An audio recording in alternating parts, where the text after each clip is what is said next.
Dumpty was drinking on the wall. Oh, Humpty Dumpty, he had a great Bring it on, Brown! All his drinking buddies, all his drinking friends couldn't put Humpty Dumpty back their head up again. Cause the water, you blame it on the water. The water? Oh, they blame it on the water. Oh yeah, the water. Oh, they blame it on the water. Oh yeah, the water.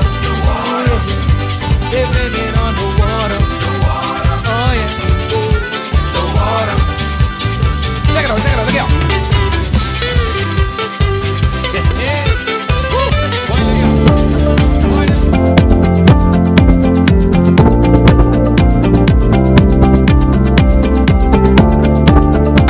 Mary Bo Bitchy done tired of a pickaninny.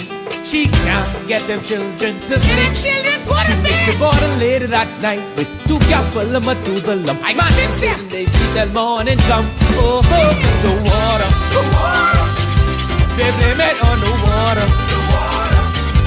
They blame it on the water. Oh yeah, the water. They blame it on the water. Oh yeah. Oh, they blame it on the water. Hey, they blame it on the water. Oh yeah, the water. Look out. Old MacDonald had a farm. Oh, a merry old farm had he.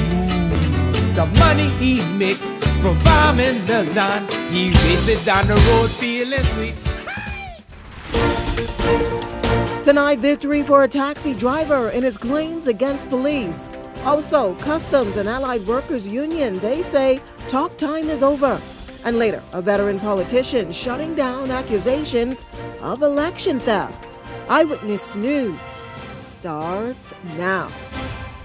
Good evening, everyone. I'm Janaea Nawal. Thanks so much for joining us. Topping news this Friday, the state being handed a loss in the case of a taxi driver who was cleared of any wrongdoing years after he was arrested by 2 policemen. This case now renewing concerns on the working relationship or lack thereof between authorities and taxi operators at a busy tourist hub. Our Jose Etienne has the details tonight. Thank you. Every time you do that hurts you. Thank you. You're arrested for loitering and soliciting. Yes. Good. A dramatic video played in open court showing a veteran taxi driver being forcefully arrested by police is now at the center of a major legal loss for the state. The footage, captured back in June 2023 at Prince George Wharf, showed 52-year-old Quincy Hudson being manhandled by 2 police officers while working in the busy tourism district. Nearly 3 years later, a Supreme Court judge has ruled the arrest was unlawful, finding Hudson was wrongfully detained for 7 hours without explanation. Damages will now be assessed at a later date. Coming out of that cell and walking out of that station, my wife, my children was there, strong family unit. So, daddy, lock up, everybody was there when they came out, and that was sad for me. It was sad for them. Hudson, who says he was injured during the incident, was accused of loitering and soliciting. Offenses his attorney Christina Galanis says are not even arrestable under the law.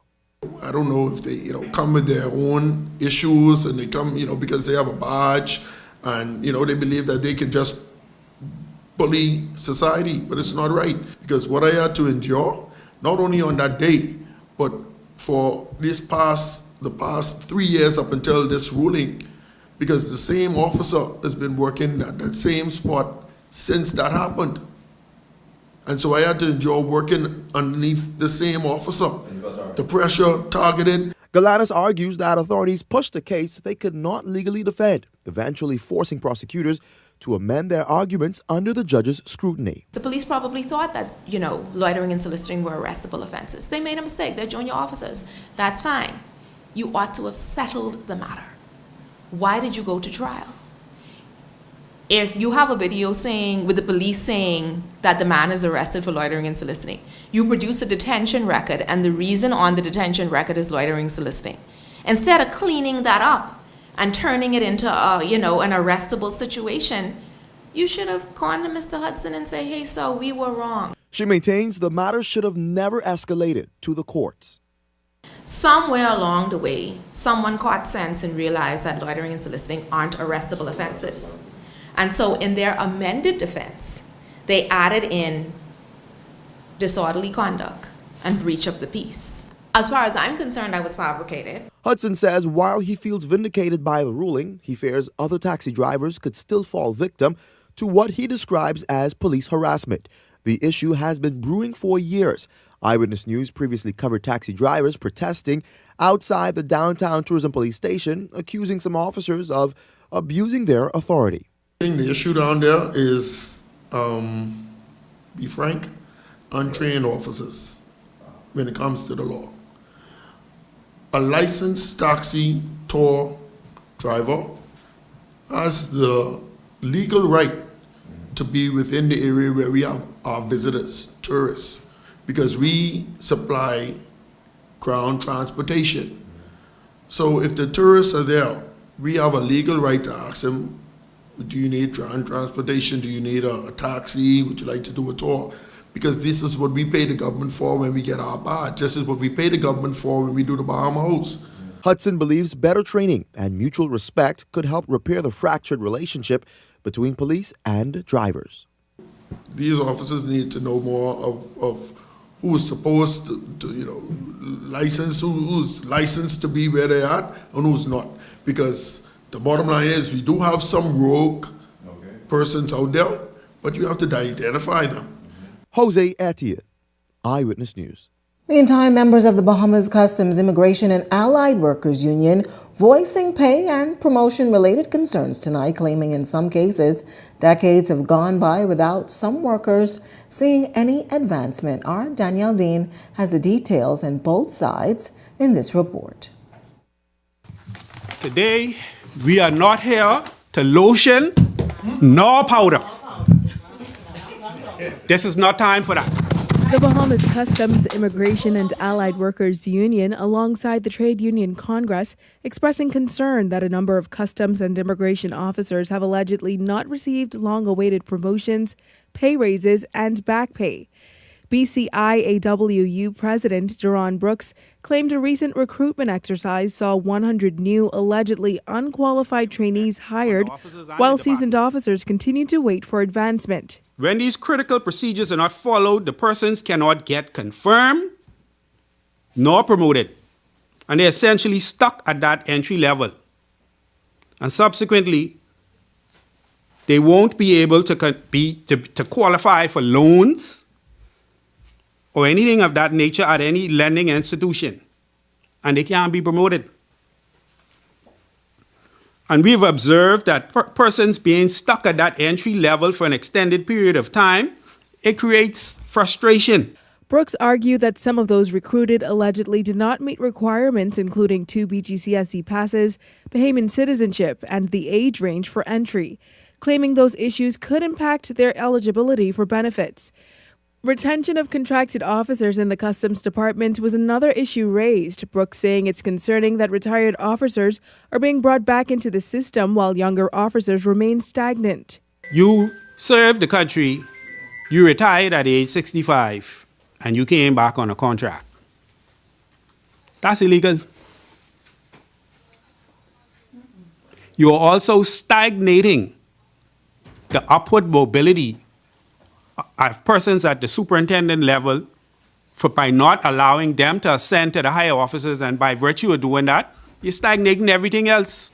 Grade 1 Customs Officer Winifred Linden also detailing her frustration, claiming only a small number of officers have received promotions despite years of service. Then what would be the benefit of a customs officer, an immigration officer, a police officer, a nurse, taking all of their energy and putting it into serving this country and its people? What would be the purpose of us? And then you want to know why, when you walk into a government department, laxated officers? Nurses who said, okay, they go in that way. When you're looking to be taken care of. Why? Because the morale is on the floor. Meanwhile, the Ministry of Labor and the Public Service says it's met with union representatives twice to address the concerns raised. Officials say the post of Customs Guard was abolished, requiring officers to be reclassified into customs and revenue posts based on set criteria, including years of service, age, and educational qualifications. The ministry also stated that 43 customs officers were promoted in December 2025, with an additional 51 promotions forwarded to the Public Service Commission this year, while others remain pending due to outstanding documents. However, union members maintain that many long-serving officers continue to feel overlooked. Danielle Dean, Eyewitness News. Meantime, the Bahamas is keeping a close watch on an emerging international health concern as officials monitor the spread of a new Andes strain of the hantavirus following deadly cases linked to a cruise ship outbreak. Lyndon Ritchie Jr. is on the story tonight. Despite growing international concern over the new Andes strain of hantavirus, local health officials are urging Bahamians not to panic just yet. Minister of Health and Wellness Dr. Michael Darville breaking his silence on the virus today, saying the Bahamas is actively monitoring developments alongside international health agencies as concerns grow over the country's vulnerability through travel and tourism. The alert is a part of the network from CARFA as well as the Caribbean Agency and the Bahamas. We know what's going on because we have one of the most robust cruise ship industry in the region. On Monday, international reports revealed that several passengers aboard a Dutch fly cruise ship tested positive for the virus, leaving 3 people dead and others critically ill. Health officials say contact tracing has become increasingly difficult as many passengers have already disembarked the vessel and traveled to different destinations. Local health authorities are now working to educate the public on how the virus can spread. It is a virus that is spread as a direct result of inhalation of rodent droppings and urine. And we had similar situation with leptospirosis. All of this as a result of vectors brought on by rodents. According to international medical reports, this new Andes strain is the first known form of hantavirus believed to spread from person to person, raising global concern about its potential impact. However, according to health officials, they say the primary risk of infection still stems from exposure to infected rodents or their droppings. Darville says government is stepping up sanitation, surveillance, and public health preparedness to reduce the chances of any local spread. Ministry of Environment is working diligently to reduce the rodent population in the Commonwealth of the Bahamas.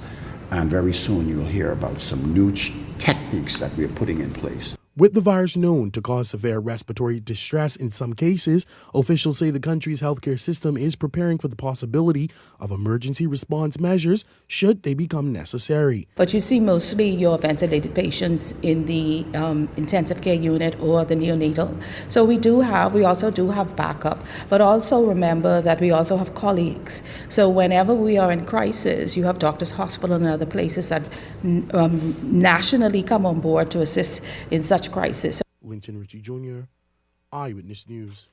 Well, tonight, a former Free National Movement deputy leader who also once served as a leader of the opposition is dismissing claims tonight of election theft, saying safeguards are in place to secure the vote. And she says it starts with political parties doing the work on the ground, not just blaming the system. Devontae Hanna has the story tonight.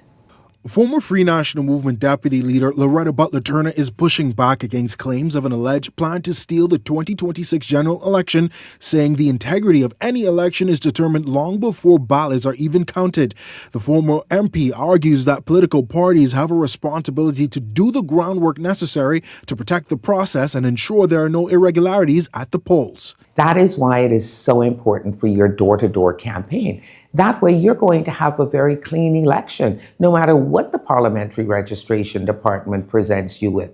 Because if I know that this person does not live in this constituency, and I clearly know that this person is not entitled to vote here, that is why on election day, I can singularly say, listen, I'm challenging this voter. Butler Turner spent a decade in Parliament after first winning the now defunct Montague seat in 2007 before later representing Long Island, and she later lost her 2017 independent bid. And like former Prime Minister Hubert Ingraham, she believes political parties must deploy their foot soldiers to protect the vote.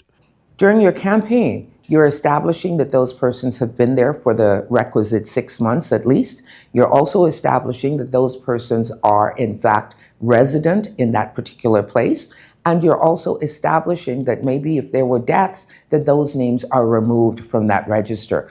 Her comments come just a day after the Free National Movement made a bombshell claim that officials at the Parliamentary Registration Department had allegedly found a legal loophole that could allow non-registered persons to vote. The PRD has strongly denied those claims. And while Butler Turner acknowledges there have been concerns raised about the voters register by both the FNM and the Coalition of Independents, she says she does not believe there is a coordinated effort for a rig. I think that's human error. I would not be so bold as to say that that is someone intentionally creating these errors. I think we need to be careful when we make these accusations. She says maintaining trust in the process also requires responsible behavior from political parties and candidates on the campaign trail. Do you think this narrative now creates fear for Bahamians not to show up at the polls? What, the fact that you're going to be able to be checked? I think anyone who knows that they do not have the right to vote should be afraid to show up. And with Election Day now just days away, the veteran politician also offering advice to candidates preparing for what many describe as their biggest political fight in their careers. If I were a candidate, I would be going down that register with a fine-tooth comb to identify and to red flag those persons that are on that register that we feel do not have the right to be there. They would have to then prove that they have the right to be there, or they will then be put onto a protest ballot. Meanwhile, officials at the Parliamentary Registration Department continue to strongly reject claims that the election is being stolen, calling the accusations inaccurate and misleading. Devontae Hanna, Eyewitness News. Well, as you heard, the Parliamentary Registration Department, they're pushing back against those claims of widespread issues with the voters register, as you heard, calling it inaccurate and misleading. The PRD says about 135 people were impacted by a technical discrepancy, not fraud, and stressed that all affected individuals hold valid voters' cards and are eligible to vote. Officials say the issue mostly involved transferees and represents less than 1% of more than 209,000 registered voters. The department also confirming that following consultation with the Attorney General's office, those voters will be allowed to cast ballots under protest ahead of the general election. While the Parliamentary Registration Department announcing that some biometric cards are officially ready for pickup at 8 locations across the capital, including Carmichael, Cable Beach, South Beach, the Elizabeth Post Offices, Town Center Mall, Nassau Village, Fox Hill Community Center, and the Parliamentary Registration Department. However, there is still no update on when Family Island residents will be able to collect their cards. On to some of the news tonight. Does the church really have a place in the political landscape of the country? The idea being met with mixed views from all sides of the divide. Our Rebecca Bain dissects the issues in this report. There are growing concerns among churchgoers that political rhetoric is slowly trickling its way into the pulpit. This is a new trend now. Years ago that never used to happen, They used to preach the word of God, Not get mixed all up in politics. Some have even taken the issue to social media. One user arguing the pulpit is for the word of God and the people of God, not political agendas. Meanwhile, well-known spiritual leaders have made their political choices clear, publicly declaring which horse they have backed in the race. But Apostle Benjamin Smith is condemning such actions, saying those leaders have lost sight of their true role. As pastors, we are commanded in scripture to pray for the dignitaries and, of course, to encourage our parishioners to, be responsible citizens and have the right to vote for whomever we please. We are supposed to be non-biased, also apolitical, which means that your personal views and persuasions should not be mixed in. There are also alleged prophecies emerging, and Smith is warning Bahamians to be mindful and exercise discernment during this election season. Some people will say or see, or see their pastors as the voice of God. You see? So people don't have a choice to actually seek God for themselves. And while the church remains under scrutiny during an already heated election season, Christian Council President Pastor Mario Moxie says the organization will remain steadfast in its mission to promote moral guidance. I believe every citizen has a right to do as he or she desires. The Bahamas Christian Council, we stand really focused on making sure that we're able to bridge the gap of unity before, during, and after the election. Rebecca Bain, Eyewitness News. Well, Eyewitness News did turn to social media, posing the question, do you think church leaders should publicly involve themselves in politics? Some 16% of participants voting yes, they should speak out on national issues. 56% voted no, politics and the pulpit should be separate, while some 28% voted only when moral or social issues are involved. 0% voted that they were unsure. Well, the Progressive Liberal Party is holding its first Rally for Progress in the nation's second city. That took place last night. It's making their final plea to Grand Bahamians before May 12th. Our Janelle Longley was there. Former Prime Minister Ingram is still in the background. He's trying to knock some heads together to try to get him on track.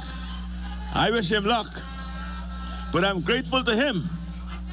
Having heard him last night and listened to his speech, I am grateful to him for his endorsement of me on their rally stage last night. A cunning response from Prime Minister Philip Davis to former Prime Minister Hubert Ingram regarding his attempts to sway voters from choosing Progress, a position Davis suggested was a desperate plea by his friend and former colleague to feed a suggested obsession with the party's choice in representation.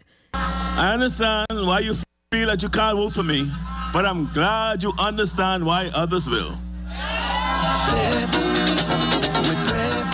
You also seem very fixated on one of our candidates. Just to avoid any confusion, may I remind him and all that there's only one Prime Minister on this ballot. That's Philip Edward Braid Davis. Leaving this message for those still holding faith for the side opposite. There will be that time for you to rebuild your party, but the time is not now. So if you wish to choose Progress, you have to vote for the PLP. But the mission in Grand Bahama for the yellow and blue was clear. 5 seats, over 32,000 possible votes, and an agenda to sweep them all. It's a goal Deputy Prime Minister Chester Cooper believes the party is perfectly positioned to accomplish, with its historical feats leading the charge. Its legal resolution with the Grand Bahama Port Authority, recent acquisition of the Grand Bahama Power Company, and record-breaking arrivals to the island, the most it's seen in 20 years. The opposition want to tell you that we ain't do nothing, but the data is telling the absolute truth, and yes, we got the proof. And this all has been because of focused leadership. Pine Ridge incumbent Ginger Moxie insists, however, that that's just progress and it doesn't end there. But its continuation all depends on decisions at the poll. This election is about direction. Forward with progress and strength, or backward with a broken FNM. Backed by her Grand Bahama candidate colleagues on this notion. I'm not standing here tonight because politics called me. I am standing here because Grand Bahama called me. It's no talk. This is delivery. That is why Freeport Health Campus is going up. That is why the new airport is being delivered. That is why the Grand Lucayan redevelopment is moving forward. That is delivery. That is what one Prime Minister from outside Grand Bahama has done for this island in less than 4 years. Where is the FNM plan? 5 years out of office, and the best they have to offer this country is the same faces from the cabinet that delivered nothing for our island. But the final decision is still up to the voting populace. And the question to answer, has the nation's second cities seen enough to change the tide? Or will they remain true to who works for them? Janelle Longley, Eyewitness News. Well, the Free National Movement wrapping up its campaign push as it seeks to make its case to form the next government, with opposition leader Michael Pintard sharply criticizing the Davis administration over what he describes as silence on several controversial issues raised in recent weeks. Pintard addressing supporters in Albuquerque, arguing that the government has failed to provide clear answers on the matters the opposition says are of national concern, adding that transparency and accountability remain key concerns heading into the next political phase. Fire him because he has spent $280 million of your money on consultants. Some of them who sign up in the morning and then go and bonfire on other people all day long on social media. Or because he wishes to get your support, he signs a contract with you and you have $10,000 you're making every month, but you are on a different job. You're just on retainer. But this is your money. This is your money. That's why we're going to fire them. We're going to fire them because Beaches and Park have a fellow who's in charge who spent $141 million plus. Because you know, if the PLP admit to 141, you could bet your bottom dollar on it is another 50 million there. Because that's how they roll. Also addressing supporters were party candidates for North Abaco and Central and South Abaco, Therese Boodle and Jeremy Sweeting, who outlined their vision for communities while rallying support ahead of the upcoming election season. It requires a team, a system, and the ability to turn policies into action. An independent voice in Parliament may sound appealing to some in a moment of frustration, but our communities cannot afford uncertainty when real resources must be secured for Abaco and real decisions must be made. They know I am always here. I don't diss no one. I don't duck no one. I have showed up for my communities on the Keys and local government. I never abandoned the people who trusted me, and I am not about to start now. Here's what I want to say to every person at this rally tonight. When you send me to Parliament, you are not taking a gamble. You are making a sure investment.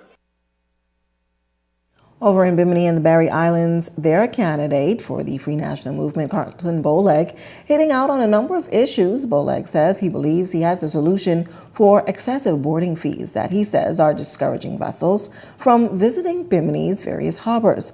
As it stands, frequent digital cruising cards for pleasure vessels now range from $1,500 to $8,000, depending on the length of that vessel. After working in customs for 20 years, like I say, let me tell you what you do. You go and you consult with customs and see exactly what it is that needs to be done. Instead of spending $74 million traveling and getting no results, buy the resources that they need to work here in this country. That's all you have to do. There's no problem with the people who are coming in here. Let me tell you something. This government doesn't realize that Bimini is a touristic area. You need those boats that are coming in here. Every marina around this time would have been full. Go and check those marina right now, Bimini. It is empty. Check the hotel to those marina. It is empty. And now you come in a couple days later and talking, but you changed the fees back. You going out. Oleg also referenced the healthcare gap on the island, recalling an incident a month ago where a 7-year-old Bimini boy died after falling into a well in Alistown. We are looking for doctors all over the island.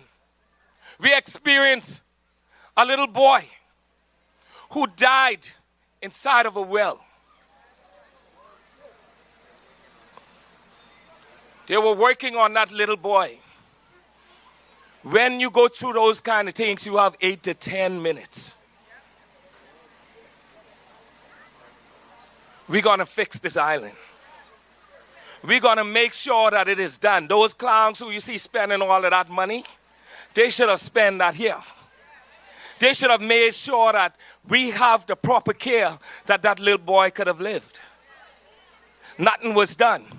But you want to come around here and you want to drink and get these people drunk and think they're not going to know what they're going to do to the poll come May the 12th. You tell a lie. Get ready to pack your bags because you're going home. Well, we've added another access point to make sure you're up to date with the latest news. Follow the Eyewitness News WhatsApp channel, scan that QR code on your screen, or visit our social media pages for a direct link. While you're there, don't forget to follow Eyewitness News on Instagram and Facebook. If you've got a news tip or if you've seen news in the making, call the Eye on News hotline 397-6397. We also invite you to send your letters to the editor for publication on all of our social media platforms, Eyewitness News Bahamas at gmail.com. And if you're watching on Facebook or YouTube, share your thoughts about today's stories in the comments section. We want to hear from you. We're just getting started in Eyewitness News tonight, but when we come back, the Public Hospitals Authority opening a new rehabilitation center. We've got that story coming up. And later tonight, $100 million in funding distributed for small businesses. We've got more on that right after this break. The F&M can't agree on anything except attacking everything started by the PLP. Now he's calling for a reset, but it's stop, review, and cancel again. New airports, school breakfast, upskill, the National Youth Guard, energy reforms. This crew would roll back progress. The FNM, not strong enough to lead us forward, but petty enough to drag us back. The week moves fast. Move smart with KFC. Monday, start with crunchy deals. Tuesday, you already know it's crazy. Wednesday, keep it under $10. Thursday, the Kentucky Crunch for $7.50. Friday, the meal deal for $9.85. Saturday night, we got you covered. And Sunday, no stove today. The fill-up box feeds the family. Outsmart the week with KFC. We're expanding opportunities by investing in our people. Opportunities like Upskill Bahamas. We created our first national apprenticeship program. We're promoting Bahamian ownership in tourism. We're supporting Bahamian athletes. Our first National Youth Guard. We're building new roads and airports across the Family Island. The world will keep changing, but so will we. And we're just getting started. 5 cars, catch the keys, don't blink, take these. Island Luck is giving away 5 brand new cars. Earn 10 reward points for a chance to enter and win. Enter weekly from Monday 12 a.m. to Sunday 2 p.m. Winners are announced Sundays at 3 p.m. on 103.5 The Beat and Island Luck Socials. 5 cars, 5 weeks. The more you play, the better your chances. Visit islandluck.com for more information. Catch the keys only at Island Luck. Must be 18 and over. Island Luck reminds you that it's only a game, so please game responsibly. This segment of Eyewitness News is brought to you by EV Motors Fleet Sales Division. For 2026 commercial vehicles, call 821-2403 today. Welcome back. Here's a look at your Eyewitness News gas tracker at Esso, $6.58. Rube is coming in at $6.64. Shell, $6.67. Your local prices at the pump. Well, a man died en route seeking medical attention at sea after reportedly suffering some serious injuries during a diving incident off of Bimini last Thursday. Police say the 64-year-old man was on board a sport fishing vessel about 17 miles off Bimini when he allegedly became entangled in the boat's propeller. It caused severe injuries to his legs. Authorities, assisted by the Royal Bahamas Defense Force and the U.S. Coast Guard, responded to that incident. The vessel was later directed to head to Miami for emergency medical treatment, but the man succumbed to his injuries while en route. Investigations into this matter are ongoing tonight. Well, the Public Hospitals Authority officially opening a new rehabilitation center. It's aimed at expanding physical therapy and recovery services for patients across the Bahamas. Officials holding a ribbon-cutting ceremony marking another step in strengthening outpatient healthcare services. Medical officials say the new center will provide some critical support for patients recovering from surgeries, injuries, and other medical procedures. Be outfitted. The key about this wellness program is it's going to be individualized care based on assessments from our professionals, physical therapists, occupational therapists, recreational therapists, and exercise physiologists. So we are looking forward to this as we expand this and the rest of the rehabilitative care for the Bahamas. Spans of management for those patients is fairly wide. And what we are looking to do initially is have a facility that concentrates on those, that population specifically. While the facility expecting to enhance patient recovery and improve access to specialized therapy services nationwide, Minister of Health and Wellness Dr. Michael Darville expressing the importance of moving swiftly to open the doors to the center. We have a wide cross-section of technical experts. We are now communicating with Bahamians abroad who will come in to help to build these services. And we are working in collaboration with the Pan American Health Organization. So we anticipate in a few years we will take what we found from the consultancy of Emory University and begin now to put the strategic plan in place so that we can improve the services and have better clinical outcomes for our patients who need rehabilitative services. $100 million in funding being distributed to small businesses and entrepreneurs countrywide by the Small Business Development Center since the organization's inception. Over $300,000 in funding given to 80 inner city businesses, resulting in the SBDC reaching this massive goal. Executive Director Samantha Roll detailing the journey to get this far. So the $100 million is from inception, and so SBDC is approaching 8 years this September. Now, of course, in our earlier formative years, we've had and encountered quite a bit of challenges. And so when I spoke about the evolution and the changes that we had to undergo in order to reach this milestone, it was quite significant. And so our structure in terms of funding and where we source our funding, it's a mix. So between government subvention, private donors who support the work that we do, whether it's the cruise lines, whether it's Nassau Cruise Port, whether it's other private large entities who work with us in collaboration. And then we also do through some of our micro lending. And so those are the various channels of funding. Now, Rose says this is just the beginning, though, as the organization aims to meet the ever-present need to provide local entrepreneurs with not only funding, but information and opportunities. SBDC is not just about providing funding. Our product is access. And so we know that for many years, small businesses were challenged with accessing financing. But we've also found over the course of SBDC's life that entrepreneurs are also challenged with a number of other things that are just as critical. And so we made sure, in alignment with the $100 million in funding, that we made sure capacity building opportunities were there. We made sure networking opportunities, access to strategic partners. Well, don't go anywhere. There's more news on the other side of this break. But first, here's a check on tonight's weather forecast.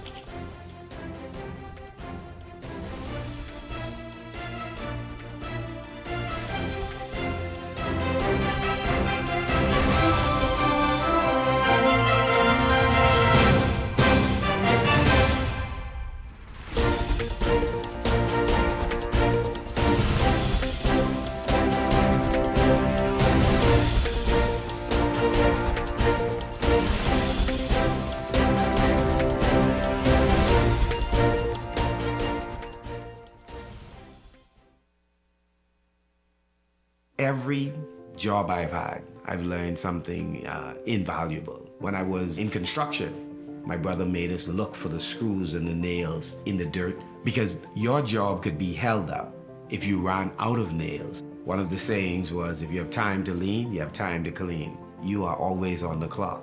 The F&M knows a strong economy means better jobs, more money in people's pocket, and a real comeback. And our team will work every day to make it happen.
low.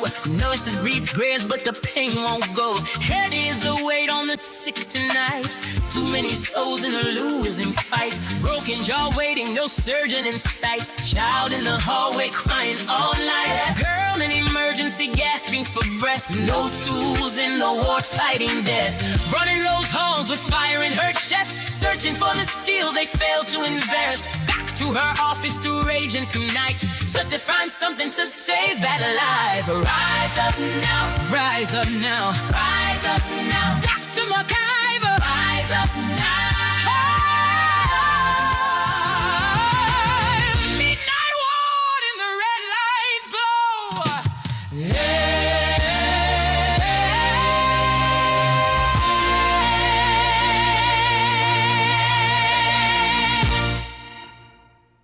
Edenwell has expanded their testing menu. We now offer blood work, drug screening, and so much more. Our hours of operation are Monday to Friday, 7 a.m. to 5 p.m., and Saturday, 8 a.m. to 1 p.m., located on 11 Madera Street. We are here for all of your laboratory needs, with fast and reliable lab work done by our friendly and knowledgeable staff. Let us help you take the needed steps to stay in the know about your health. Let's keep working towards a healthier you. Stay Eden well. We're expanding opportunities by investing in our people. Opportunities like Upskill Bahamas. We created our first national apprenticeship program. We're promoting Bahamian ownership in tourism. We're supporting Bahamian athletes. Our first National Youth Guard. We're building new roads and airports across the Family Island. The world will keep changing, but so will we. And we're just getting started. You're watching Eyewitness News. Welcome back. Well, the spirit of Junkanoo is set to take over the streets once again as Junkafusion returns for the third edition of the Junkanoo Alumni Rush. Excitement is building ahead of the big parade set for May 16th. President of Junkafusion, Aldika Colebrook, recently spoke with Eyewitness News, revealing that some 8 schools will compete for bragging rights in this year's High Energy Showdown. Returning champions, Government High School will defend their title against R.M. Bailey, St. John's College, C.C. Sweeting, C.I. Gibson, C.V. Bethel, C.R. Walker, and for the first time, St. Augustine's College. Organizers say this event promises another night of culture, music, and school pride. This year, what we have done is given every school a Bahamian theme. We had an overarching Bahamian theme, and so you're going to see where schools were assigned different themes. So we have from Eleuthera, Pineapple Fest, Laying Low in Bimini.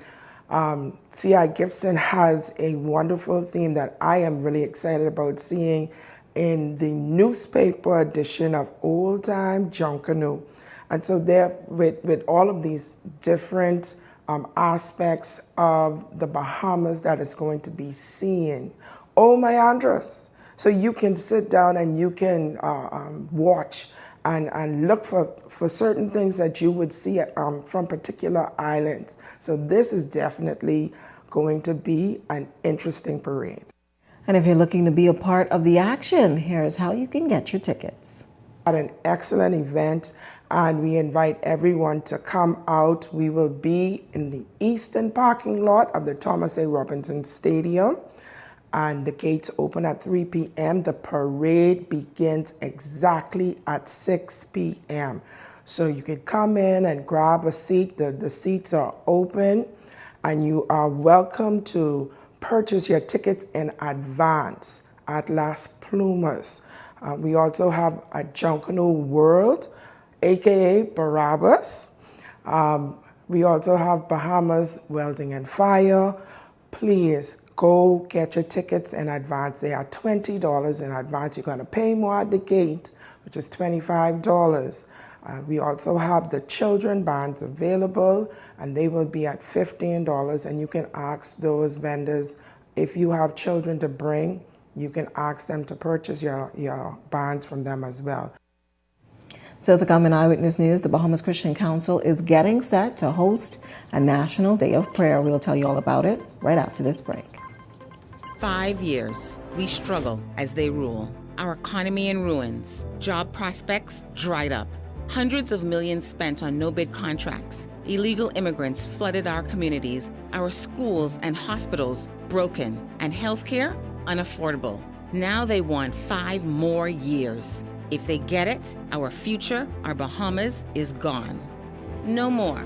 Under the F&M, that changes, because they know their job is to work for you, not the few. Welcome to Paradise Premium Foods, where exceptional taste meets everyday convenience. Right in the heart of Hurricane Hole Plaza, whether you're planning a beachside brunch, an intimate dinner, or simply restocking your favorites, we offer only the finest selection of local and imported goods, handpicked for quality, freshness, and flavor. At Paradise Premium Foods, shopping is effortless, service is personal, and every visit feels like a treat. From gourmet meals to go to organic essentials and indulgent treats, this is your neighborhood market elevated. Live well, eat better. Discover Paradise Premium Foods, now open at Hurricane Hole Plaza, Paradise Island. Paradise Premium Foods. Taste the difference. The F&M can't agree on anything except attacking everything started by the PLP. Now he's calling for a reset, but it's stop, review, and cancel again. New airports, school breakfast, upskill, the National Youth Guard, energy reforms.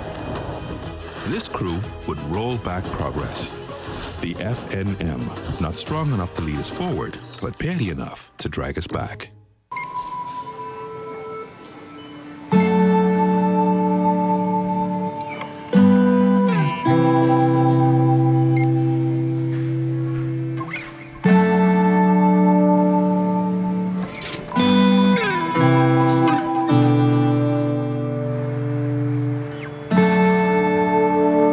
We all know there are ways we can help.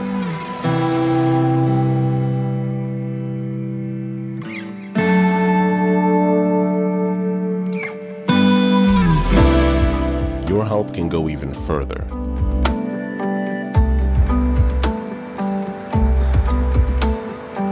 Be an everyday superhero.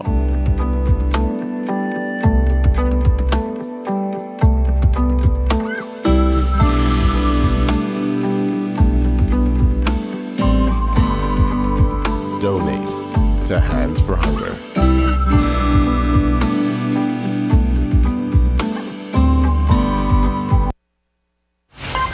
You're watching Eyewitness News. Welcome back. Amid rising tension this election season, the Bahamas Christian Council, they're urging Bahamians to be mindful of how they navigate the political climate. The council is now calling on the nation to pause on May 11th, that's the day before Election Day, from 12 noon to 1 p.m. for a united hour of prayer. Newly elected Council President Pastor Mario Moxie sharing the initiative could help determine the strength of national unity once the ballots are counted. This is not about politics. This is about peace. This is about preserving the soul of our nation. 2 Chronicles 7:14 says, if my people who are called by my name will humble themselves and pray and seek my face and turn from their wicked ways, then I will hear from heaven and will forgive their sins and heal their land. We believe that that word is relevant for the season and this hour. We believe that this moment calls for humility, it calls for prayer, and it calls for divine intervention. We will be praying for, over the course of that 1 hour period, praying for wisdom in decision making, peace in conduct and communication, protection over every candidate and their families, grace in both victory and disappointment, unity in our nation following the election. Well, the council is encouraging churches, workplaces, organizations, and families to take part, stressing that the true strength of the nation is not measured by an election result, but by the spirit in which the election is conducted.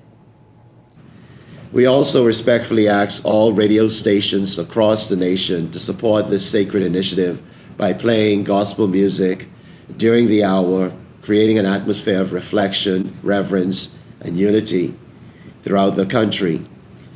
Additionally, the Bahamas Christian Council is extending a formal invitation to all candidates to join us at Living Waters Kingdom Ministries during this hour where we will pray for them collectively.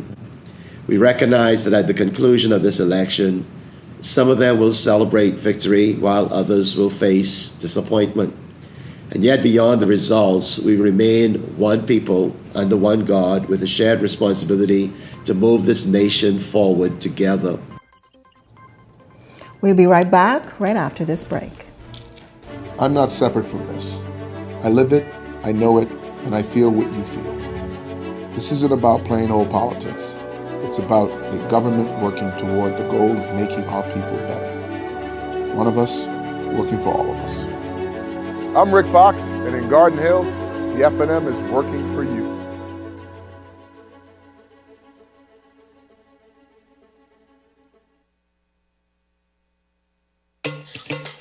Wealth should not only belong to a select few. At InvestStar, we believe the door should be open to everyone. We provide options for planning a better future.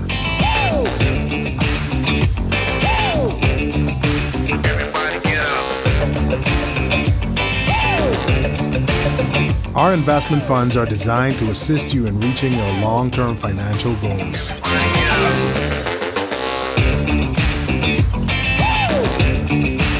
Let us show you how.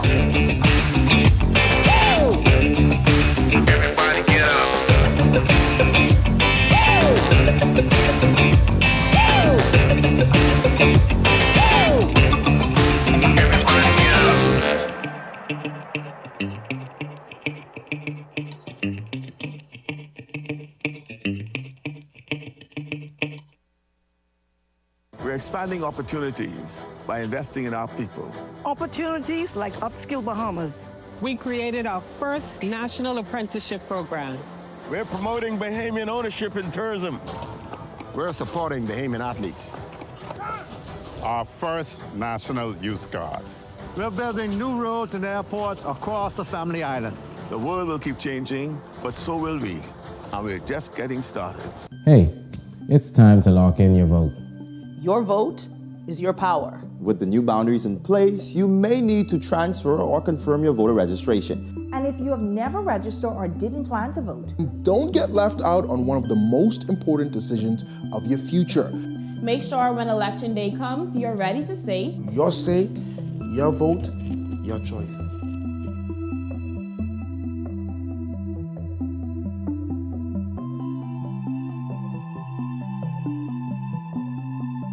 The FNM can't agree on anything except attacking everything started by the PLP.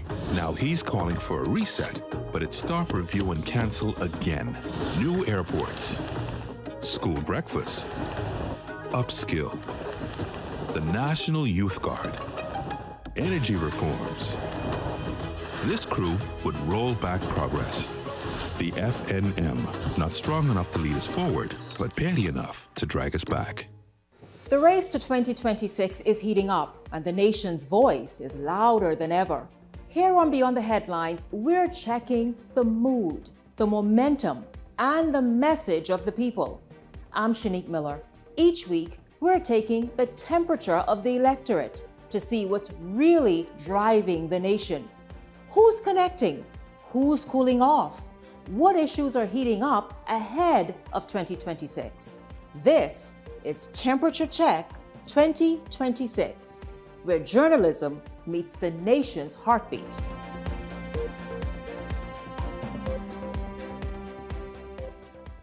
Investing in our people. Opportunities like Upskill Bahamas. We created our first national apprenticeship program. We're promoting Bahamian ownership in tourism. We're supporting Bahamian athletes. Our first National Youth Guard. We're building new roads and airports across the Family Island. The world will keep changing, but so will we. And we're just getting started. Go online to read our blueprint for progress. So you want a space. But not just any space. You need something with a little more potential. So how about 1,000 square feet of room to play with? Superb audio and video production capability. You're watching Eyewitness News. Well, that does it for us here at Eyewitness News. It's certainly been a pleasure having you in our company tonight. On behalf of the entire news team, I'm Janae Nawal saying good night, be safe, stay tuned. Beyond the Headlines with Shanique Miller is up next. Except attacking everything started by the PLP. Now he's calling for a reset, but it's stop, review, and cancel again. New airports, school breakfast, upskill, the National Youth Guard, energy reforms. This crew would roll back progress.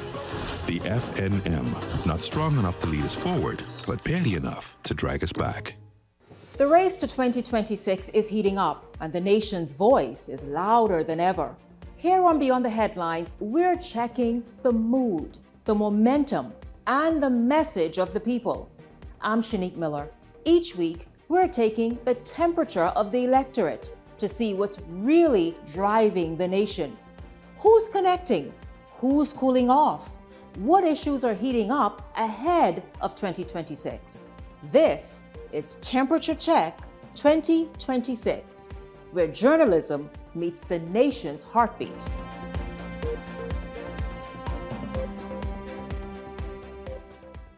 Investing in our people. Opportunities like Upskill Bahamas. We created our first national apprenticeship program. We're promoting Bahamian ownership in tourism. We're supporting Bahamian athletes. Our first National Youth Guard.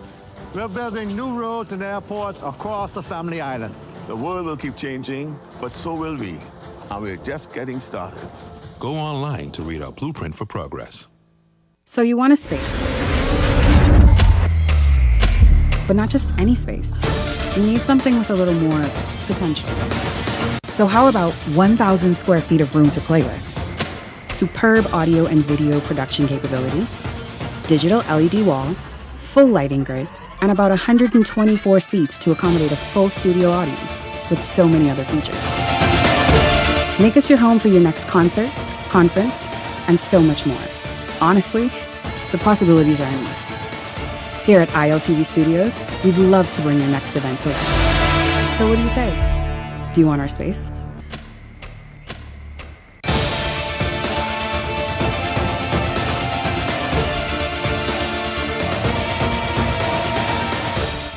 The F&M can't agree on anything except attacking everything started by the PLP. Now he's calling for a reset, but it's stop, review, and cancel again. New airports, school breakfast, upskill, the National Youth Guard, energy reforms. This crew would roll back progress. The FNM, not strong enough to lead us forward, but petty enough to drag us back. The race to 2026 is heating up, and the nation's voice is louder than ever. Here on Beyond the Headlines, we're checking the mood, the momentum, and the message of the people. I'm Shanique Miller. Each week, we're taking the temperature of the electorate to see what's really driving the nation. Who's connecting? Who's cooling off? What issues are heating up ahead of 2026? This is Temperature Check 2026, where journalism meets the nation's heartbeat.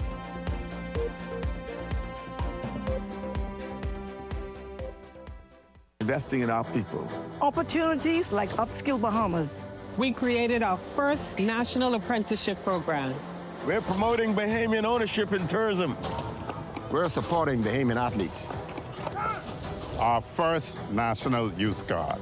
We're building new roads and airports across the Family Island.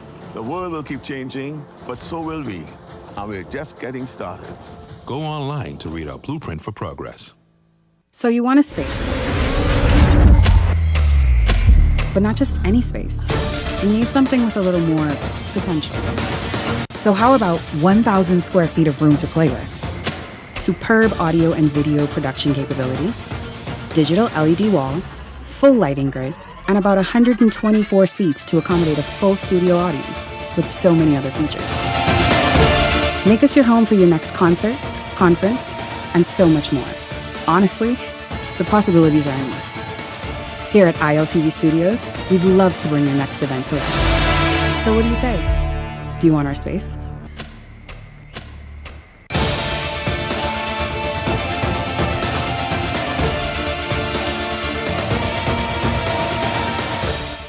The F&M can't agree on anything except attacking everything started by the PLP. Now he's calling for a reset, but it's stop, review, and cancel again. New airports, school breakfast, upskill, the National Youth Guard, energy reforms.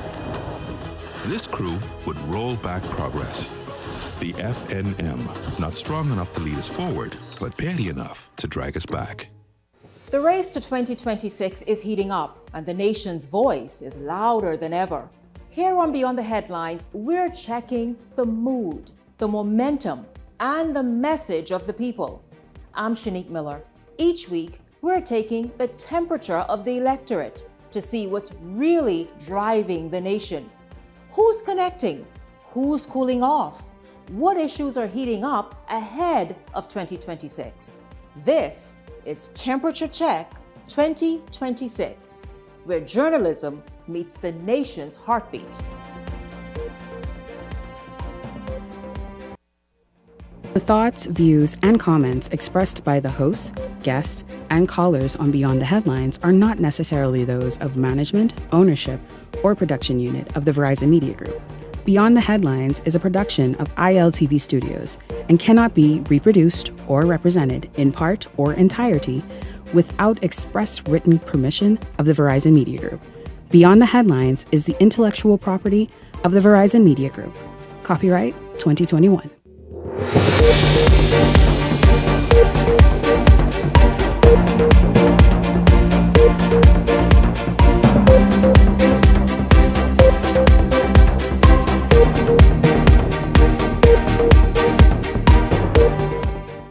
The Bahamas on high alert tonight after the World Health Organization warns of the hantavirus. An Andhra student only given a suspension after flaring up in the face of his teacher. Was it just a slap on the wrist? A vote for Sabas is a vote for a future prime minister. We'll get into that comment and the social media firestorm it caused. And those 53 workers fired by Turtlegrass at the top of this week get some answers this afternoon. This is Beyond the Headlines, Week in Review Fridays. Good evening. I'm Shanique Miller. It's great to have you along this evening. Also later this evening, a special one-on-one with North Eleuthera incumbent and PLP candidate Sylvanus Petty. We begin tonight. The Bahamas is keeping a close watch on an emerging international health concern as officials monitor the spread of the new Andre strain hantavirus following deadly cases linked to a cruise ship outbreak. Linton Ritchie Jr. has the details in this story. Despite growing international concern over the new Andes strain of hantavirus, local health officials are urging Bahamians not to panic just yet. Minister of Health and Wellness Dr. Michael Darville breaking his silence on the virus today, saying the Bahamas is actively monitoring developments alongside international health agencies as concerns grow over the country's vulnerability through travel and tourism. The alert is a part of the network from CARFA as well as the Caribbean Agency and the Bahamas. We know what's going on because we have one of the most robust cruise ship industry in the region. On Monday, international reports revealed that several passengers aboard a Dutch fly cruise ship tested positive for the virus, leaving 3 people dead and others critically ill. Health officials say contact tracing has become increasingly difficult as many passengers have already disembarked the vessel and traveled to different destinations. Local health authorities are now working to educate the public on how the virus can spread. It is a virus that is spread as a direct result of inhalation of rodent droppings and urine. And we had similar situation with leptospirosis. All of this as a result of vectors brought on by rodents. According to international medical reports, this new Andes strain is the first known form of hantavirus believed to spread from person to person, raising global concern about its potential impact. However, according to health officials, they say the primary risk of infection still stems from exposure to infected rodents or their droppings. Darwell says government is stepping up sanitation, surveillance, and public health preparedness to reduce the chances of any local spread. Ministry of Environment is working diligently to reduce the rodent population in the Commonwealth of the Bahamas. And very soon you'll hear about some new techniques that we're putting in place. With the virus known to cause severe respiratory distress in some cases, officials say the country's healthcare system is preparing for the possibility of emergency response measures should they become necessary. But you see mostly your ventilated patients in the intensive care unit or the neonatal. So we also do have backup, but also remember that we also have colleagues. So whenever we are in crisis, you have Doctors Hospital and other places that nationally come on board to assist in such crisis. Linton Ritchie Jr., Eyewitness News. Well, I intentionally started with that story tonight because I want us all to be aware and to raise awareness of this virus. Nobody wants to hear of another virus. In the newsroom just a few minutes ago, we were all talking about, obviously, COVID and how that kind of just played out, the very abbreviated lockdowns and then the extended lockdowns. And so nobody wants to hear about that. And we want to quickly jump in and out. Ellington and Howard, welcome to Beyond the Headlines. Good evening to you both. Great to have you both here. Your thoughts on the concerns here, rightly so, and the World Health Organization saying that some of the people on that cruise ship left already without. Listen, we don't need this kind of what we saw happening at COVID. We don't need this to follow suit and be sort of something similar. Good evening, Shanique. Good evening, Bahamas. Certainly, thank you for having me once again. Good evening, Howard. Shanique, I think the World Health Organization again is dropping the ball on this. I heard about this early in the week, I think from as far as last week. I saw a video, as a matter of fact, circulating where a passenger on that particular cruise ship, they were expressing how afraid they are, they don't know what's going on, and they needed some help. How could that cruise ship with such a deadly disease would have docked and allowed passengers to disembark without having that entire ship quarantined, check everybody out for at least a week or two to make sure everything is in place? To say now that some people have already come off of the ship and have already disembarked Went to and went different their own destinations. way, it's callous. It's very callous of the WHO. And we just a few years ago came out of a major pandemic Still that traumatized. wrecked the entire world, wrecked economies, and here we taking this flippantly. Come on, man, y'all get it together, please. Good evening, Ellington. Good evening, Bahamas. Yeah, nobody wants to hear anything with the word virus connected to it around the world. And it's a very scary time again for us. I'm so glad to see that the government's response here, there locally in the Bahamas, seems to be one where they're taking it very seriously. Look, we lost a lot of lives in COVID. It was very unfortunate. But what it did was gave us a lot of teachable moments. There are a lot of things that medical professionals can do to take the precautionary measures that are necessary to protect the maximum amount of people possible. So I agree with Ellington. You know, some of these organizations appear to early on be dropping the ball, but they need to get it together because COVID taught us a lot of hard lessons and we need to learn them. Very, very hard lessons. Meanwhile, gentlemen, concerns are being raised tonight about safety and discipline in schools following a viral video that appears to show a tense confrontation between a student and a teacher at a high school in Andros, y'all. Linton Ritchie Jr. picks up the story from here. The safety of teachers is under scrutiny tonight after a viral classroom incident sparked national attention. A 15-year-old student has been suspended from classes at Huntley P. Christie High School in Andros following the incident. The video, which has been widely shared, appears to show a student approaching a male teacher, making contact before raising his voice in a manner described as aggressive, while other students are heard reacting in the background. The exchange escalates with both the student and teacher standing face to face during the confrontation. President of the Bahamas Union of Teachers, Belinda Wilson, says the incident points to broader concerns impacting the classroom environment. There is a concern about the safety of our teachers on different campuses, and even a deeper concern for me, not only as the president, but also as a parent. Wilson says the situation reflects issues extending beyond the school compound and is encouraging greater involvement from parents. I'm convinced that if you're behaving this way in school, then you must exhibit some of that behavior at home. I don't know how often I can say it, how many times I can say it. Parents, to monitor the behavior of their children. Education stakeholders are also urging parents to take an active role in guiding student behavior. Speak to your children about the importance of education. Speak to your children about the importance of them having manners and respect for their teachers and the purpose why they are attending school. Eyewitness News understands the teacher remains on the job and continues preparations for national examinations in the coming weeks. Linton Ritchie Jr., Eyewitness News. Gentlemen, this is nothing new. We see bad behavior in schools, even primary schools, happen all too often, but it points to something even more serious. Again, parents not parenting, students being influenced by all the wrong influences. That student should not be treated so generously in that he's suspended for a little bit and then allowed back in that same classroom. Shanique, there are several things that's going to come into play here. We've got to begin to be unapologetic about how we want to develop this nation. That young man did that because he knows that he can get away with it.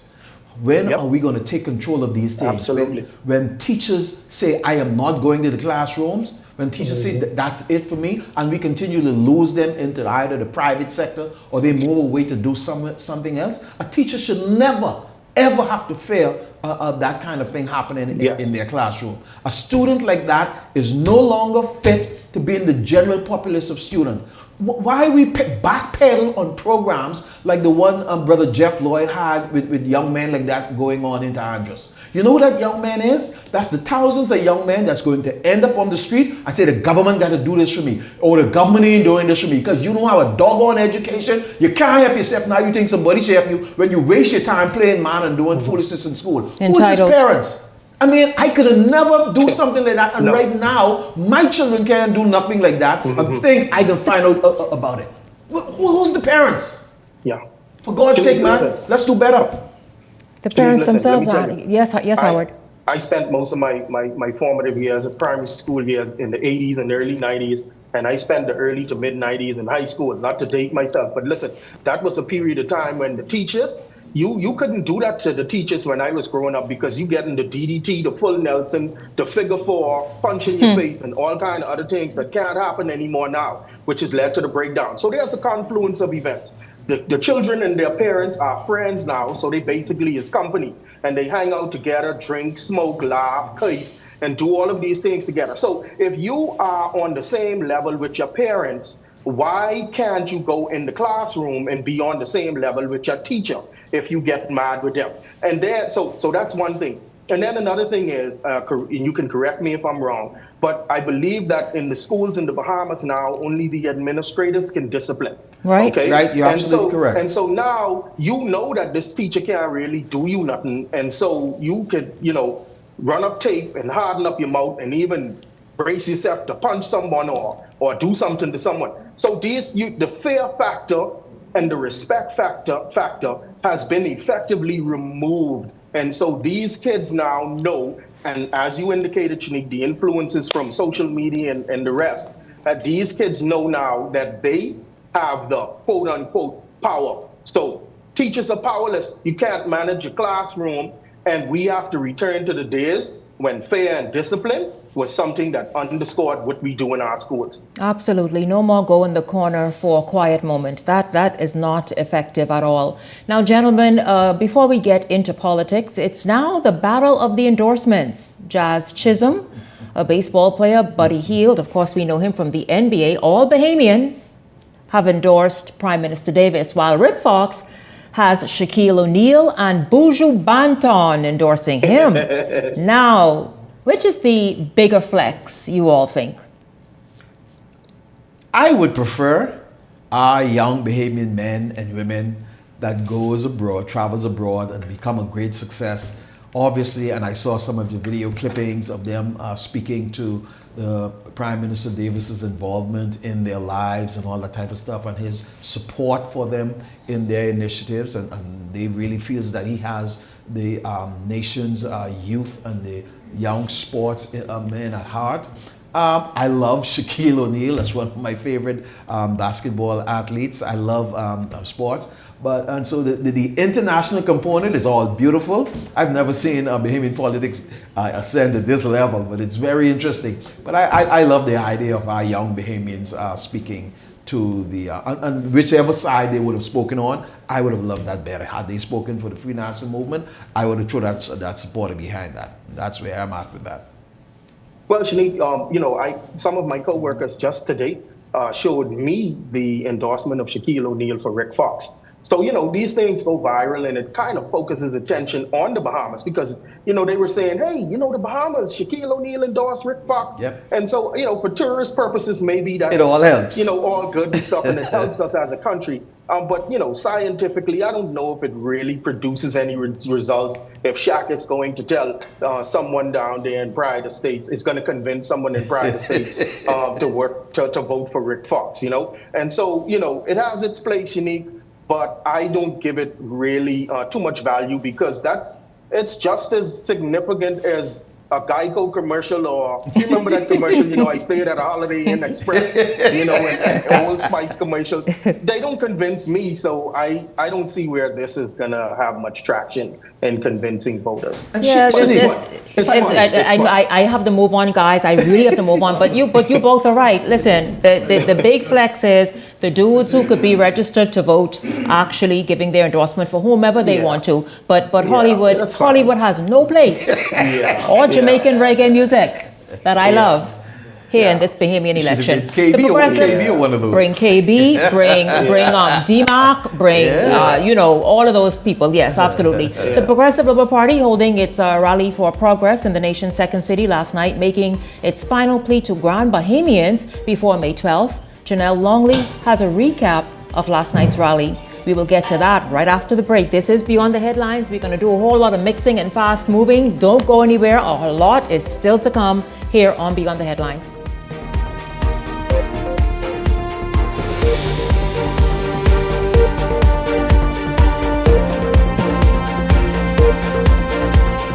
Hey, it's your boy Charlie Bahama here at Superwash, Superwash's newest spokesmodel. And I'm here to tell you about Superwash's large capacity washers and dryers for all your big loads. I know I see that Charlie Banana coming here just now.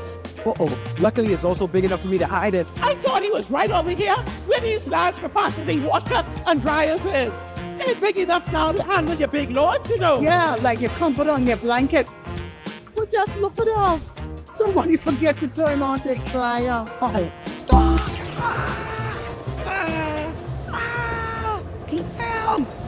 You hear something? Yeah, that's the sound of clean. Superwash washes you, presses you, and entertains you 24/7. My name is Charles Wesley Rowe. My organic farm is Nice Layers Organic Farm. I have 230 birds up here. I give them fresh water, pumpkin, lettuce, cabbages, all the vegetables. Anything what I eat, they eat. Right now, we sell the eggs for $7 a dozen from Monday to Friday. On Saturdays, you can get 4 dozen eggs for $21. I'll be located on Jamaica Road, the western side, Silverstone Primary School. The F&M can't agree on anything except attacking everything started by the PLP. Now he's calling for a reset, but it's stop, review, and cancel again. New airports, school breakfast, upskill, the National Youth Guard, energy reforms. This crew would roll back progress. The FNM, not strong enough to lead us forward, but petty enough to drag us back. Comfort Suites Paradise Island is the best-kept secret in the Bahamas. Located directly next door to the Atlantis Resort, you'll receive all the privileges of an Atlantis guest with all the benefits of a Comfort Suite stay.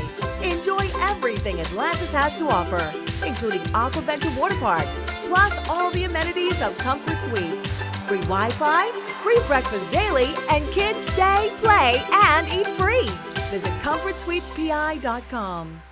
We're expanding opportunities by investing in our people. Opportunities like Upskill Bahamas. We created our first national apprenticeship program. We're promoting Bahamian ownership in tourism. We're supporting Bahamian athletes. Our first National Youth Guard. We're building new roads and airports across the Family Island. The world will keep changing, but so will we. And we're just getting started. Go online to read our blueprint for progress. This segment of Eyewitness News is brought to you by EV Motors Fleet Sales Division. For 2026 commercial vehicles, call 821-2403 today.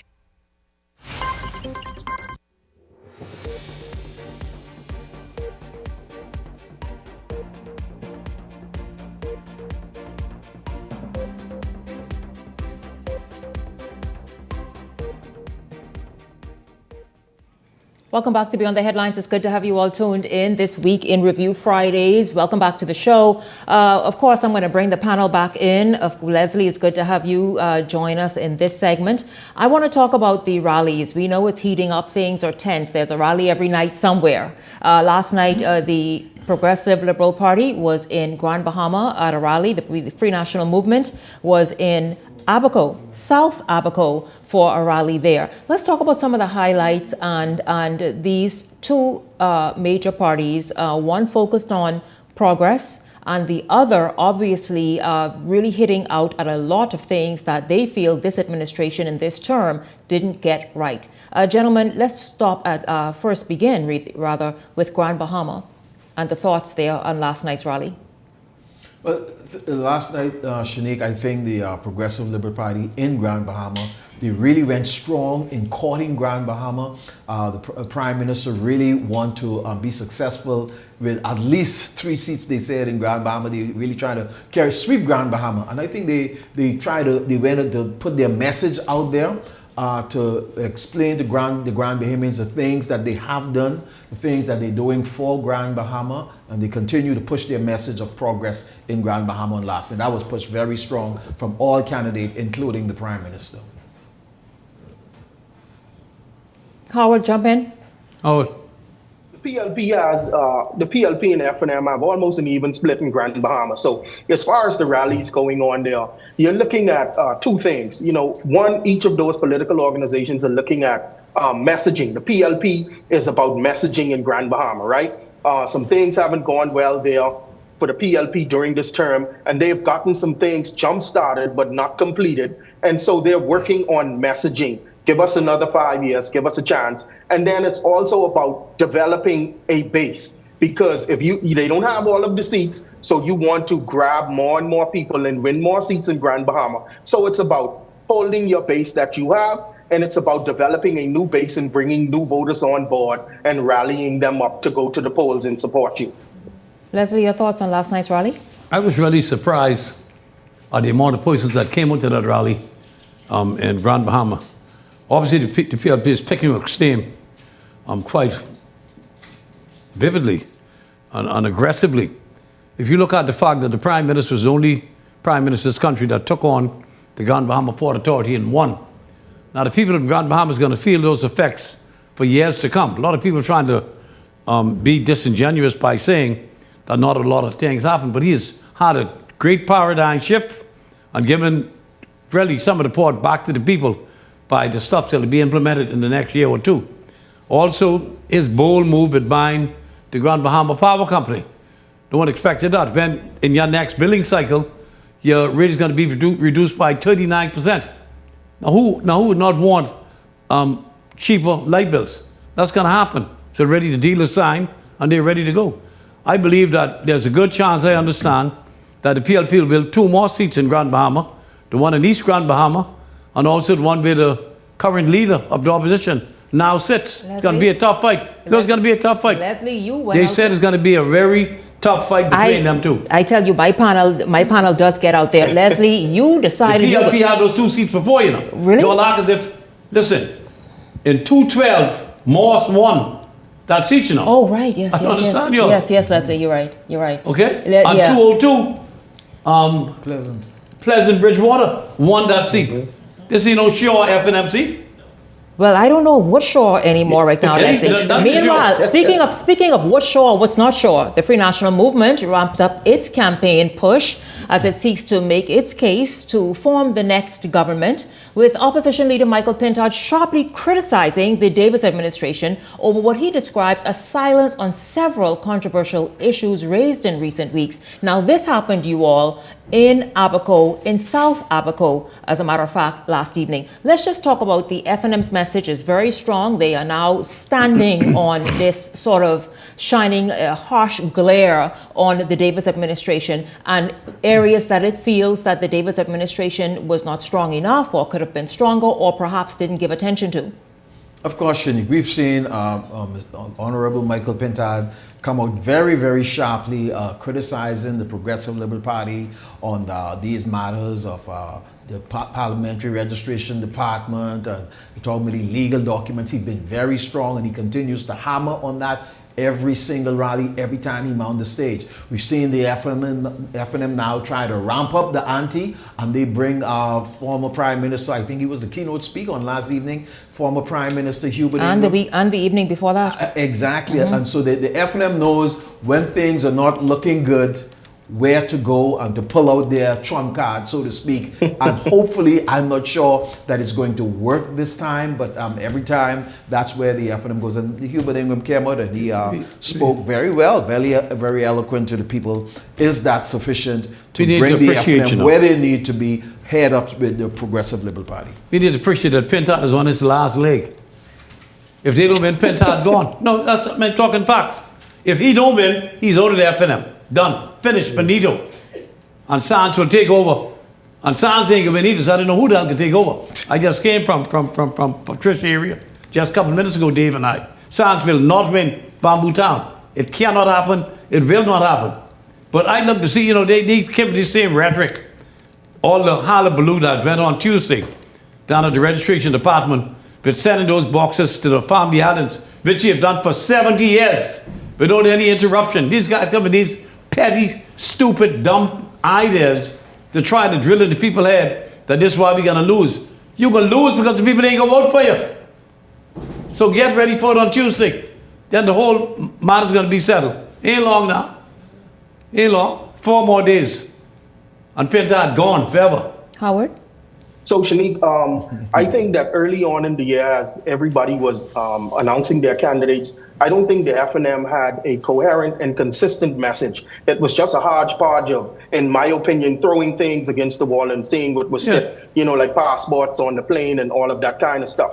But as of late, I believe they started finding their stride. But like Ellington said, I don't know if it's enough. Finding their stride in that they understand on the ground, you cannot beat the PLP because 27 incumbents are running again, and they are running because the PLP feels as if those individuals have done enough in the way of visibility and delivering tangible results to get them over the hump. So now what the FNM has to do is look at those big hot button topic issues: immigration, crime and safety, economy and cost of living, housing, and all of these things. And they have to hit the PLP, and they have to make the Bahamian people believe that the PLP has not done a great job of doing these things over the course of this 5-year term. And if they can effectively do that, then they will create the wave that will cause the government to change. Is it enough time? That's the question. 96 hours to go. People who do a lot of talking, they haven't been door to door, We have been door to door for the last 18 months in every single constituency in New Providence. All. I can tell you how most people feel in those constituencies. There's no hate for Philip Brave Davis. 1 or 2 may dislike him. He's such an affable fella that, in my opinion, he get me angry because he have more damn FNMs than PLPs sometimes. Okay? I tell him about it. I say, hey, Johnny, you can watch it now. We are all Bahamians, Leslie. I don't care about all. But if I help you in the election, I expect you to help me first, eh? Hello? All right? That's all I got to say. Listen, gentlemen, a lot was going on this week politically about election fraud and the Davis administration possibly trying to do some little trickery and magic even to steal Tuesday's election. Well, tonight, former FNM deputy leader is dismissing claims of election theft, saying safeguarding the vote starts with political parties doing the work on the ground and not just blaming the system. We get the story from Devontae Hanna. Former Free National Movement deputy leader Loretta Butler Turner is pushing back against claims of an alleged plan to steal the 2026 general election, saying the integrity of any election is determined long before ballots are even counted. The former MP argues that political parties have a responsibility to do the groundwork necessary to protect the process and ensure there are no irregularities at the polls. That is why it is so important for your door-to-door campaign. That way you're going to have a very clean election, no matter what the Parliamentary Registration Department presents you with. Because if I know that this person does not live in this constituency, and I clearly know that this person is not entitled to vote here, that is why on election day, I can singularly say, listen, I'm challenging this voter. Butler Turner spent a decade in Parliament after first winning the now defunct Montague seat in 2007 before later representing Long Island, and she later lost her 2017 independent bid. And like former Prime Minister Hubert Ingraham, she believes political parties must deploy their foot soldiers to protect the vote. During your campaign, you're establishing that those persons have been there for the requisite 6 months at least. You're also establishing that those persons are, in fact, resident in that particular place. And you're also establishing that maybe if there were deaths, that those names are removed from that register. Her comments come just a day after the Free National Movement made a bombshell claim that officials at the Parliamentary Registration Department had allegedly found a legal loophole that could allow non-registered persons to vote. The PRD has strongly denied those claims. And while Butler Turner acknowledges there have been concerns raised about the voters register by both the FNM and the Coalition of Independents, she says she does not believe there is a coordinated effort for a rig. I think that's human error. I would not be so bold as to say that that is someone intentionally creating these errors. I think we need to be careful when we make these accusations. She says maintaining trust in the process also requires responsible behavior from political parties and candidates on the campaign trail. Do you think this narrative now creates fear for Bahamians not to show up at the polls? What, that the fact that you're going to be able to be checked? I think anyone who knows that they do not have the right to vote should be afraid to show up. And with Election Day now just days away, the veteran politician also offering advice to candidates preparing for what many describe as their biggest political fight in their careers. If I were a candidate, I would be going down that register with a fine-tooth comb to identify and to red flag those persons that are on that register that we feel do not have the right to be there. Meanwhile, gentlemen, you all will remember this week after, and in fact, during that protest that happened outside police headquarters, and then it was then shifted to the Parliamentary Registration Department. I also spoke with former Parliamentary Commissioner Sherlyn Hall on whether or not elections can be stolen, because and people may have wondered, no, I reached out to him because I'll tell you, it's hugely important for all of us to be reassured, for us to be reassured. And when someone say and suggests something that possibly can happen, well, it is the duty here to try and find out as best as we can what the tradition has always been, and are those traditions being followed, meaning in the system. Here's some of what Hall had to say. We have heard former Prime Minister Hubert Ingraham say elections in the Bahamas cannot be stolen. We have heard former Prime Minister Hubert Minnis just last week say elections in the Bahamas cannot be stolen. I want to ask a former Parliamentary Commissioner, Sherlyn Hall, who has sat in the chair for years and managed general elections and various other kinds of elections, referendum, the rest of it. Can elections be stolen? Can this be tampered? Can a party be robbed of the natural outcome of the Bahamian people by tampering by another party or the government in power of the day?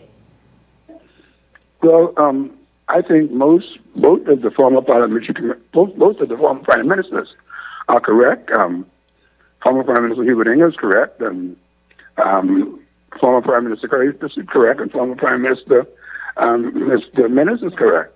There are too many checks and balances, and the boxes are well kept, and no one could speak no election as a figment of the imagination, really. And I think people who push that agenda are just trying to be mischief makers. Mr. Hall, before we wrap up, what do you have it, of course, just some of what took place earlier this week. Gentlemen, that right there is really also a key focus. The campaign has shifted to that as well. Listen, don't steal this election away from us. It's obviously a very tight race, Ellington, Leslie, and Howard. And so these are the things now that parties are paying attention to, especially opposition parties. Yeah, and for an opposition party, for the election to be stolen, it takes your people, along with the governing party, and the parliamentary registration to go against you in that polling room. Your people has either got to be sleeping or blind or inept for that to happen. Because if you all are counting ballots and you all are agreeing that that is 7, that is 10, I can't see how it can. I mean, somebody needs to help me. Maybe I'm the one that's missing something. Just stupidity, really, on cheap political garbage. That's all it is. It's a disgrace that they could bring these things up. Unbelievably, people's going to buy that. People don't buy that. Like former Prime Minister Hubert Ingham said, make sure your people is doing their due diligence and they're not sleeping in the poll room. And he said they're doing what they're supposed to do as it relates to counting and agreeing with the number of ballots that they start off with, that they end up with. So simple. Yeah. If you take away 5 from 10, you should have 5 on this side, 5 on that side. Yeah, Simple mathematics. Everybody has their people here. Like when I hear about this, an elaborate conspiracy to steal an election, your people have to not be there. So I mean, F&M agents are there, F&M representatives are going to be there at every stage of the process, COI, PRD, everybody is going to be there with their representatives. Every political party trains their people. They train their people to be at the polls, to be watching, to be running, to be this and to do that. The safeguards are there. Now, listen, let me tell you something. Come and get yours. We deliver. Irregularity can cause a 1 seat or 2 seats in any election anywhere in the world. Yeah, I was a part of one. In 2012, I lost the seat. I won a seat by 9 votes and then lost by 66 votes 48 hours later. And there was a lot of controversy about that. But here's the thing. For how many seats? How many seats is it going to take? Are we talking 10? F&M. Are we saying they're going to steal 10 seats or 12 seats? So that means in 12 seats, a ton of people are going to have to be concerned together, working together like clockwork in 10 to 12 seats. All to steal. Everybody has to be on the same page to do the exact same thing at the exact same time to steal these 10 seats to give to the PLP so they could win the election. How is that possible? That's a good one. How is that possible? It's not possible for the PLP to do it or for the F&M to do it. It's just not possible, Shanique. Yes. Yes, absolutely. So listen, guys, that's Ellington, I see you holding up your prop there, but I'll move this along. Free delivery. Howard and myself will be delivering these free. Comments made by former Prime Minister Hubert Ingham, social media erupted with debate over what some viewed as his dismissal of Fort Charlotte PLP candidate Sebastian. Opinions online were sharply divided, with some defending Ingram's position, while others argued that once a person meets the legal qualifications to run for office, seeking higher office should never be dismissed or looked down upon. One voice that gained attention online was a woman identifying herself as Nicola Hudson. Wonderful human being. And smart as hell. Take a listen. It cannot be because Sebas built a gambling empire. After all, it was Hubert Ingham who placed Sir Stafford Sands, the architect of casino gambling in the Bahamas, on the $10 bill. So it could not be that. It can't be because he's black or rich, because Hubert Ingham is black and rich. And so was every prime minister since majority rule. So what's the real reason? Is it some form of classism or socioeconomic bias? From my recollection, every prime minister touted the fact that they came from humble and less than ideal circumstances. And so you all, that was just a part really of a longer soundbite that went viral.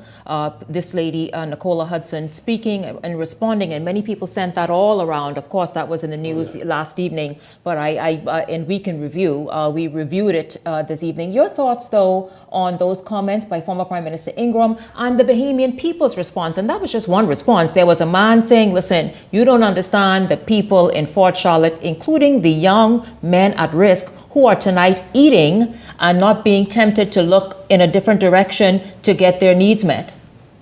Shanique, I think there's so much energy, so much negative energy has been geared towards Sebastian. It's unfortunate. I have attended 2 major conferences that free of charge.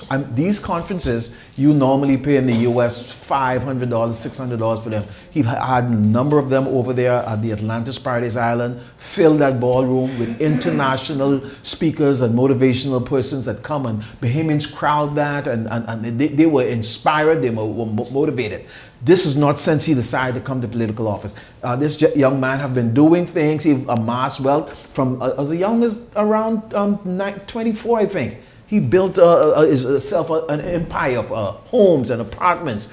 He's an astucious businessman. And I think the energy that's been given to him is unfair. The negative energy is unfair. This is a young man. So what?